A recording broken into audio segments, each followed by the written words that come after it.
একটি বৃষ্টিমুখর দিনে সরকারি স্বরূপকাঠি কলেজ।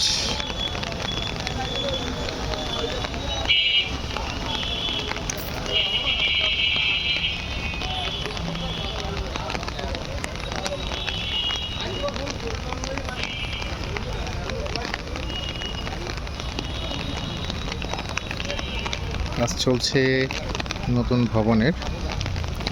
এই ভবনটা তৈরি হয়ে গেলে কলেজের যে ইনফ্রাস্ট্রাকচারাল স্কেয়ারসিটি আছে সেটা অনেকাংশেই লাঘব হবে বলে আশা করা যাচ্ছে। আর এই মুহূর্তে যে রাস্তাটা দিয়ে হাঁটছি এটা একেবারেই নতুন বানানো একটা রাস্তা।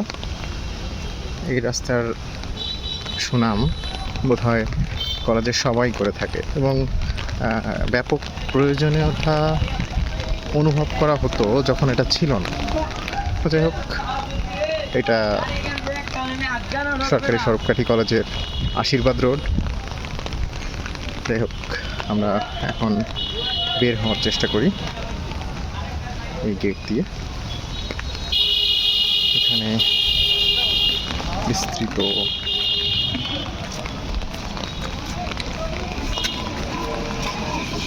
অটোরিক্সা স্ট্যান্ড, আসছে। আমরা এগিয়ে চলেছি বাজার অভিমুখে। যাওয়া যাক। একটি বৃষ্টিমুখর দিনে স্বরূপকাঠি।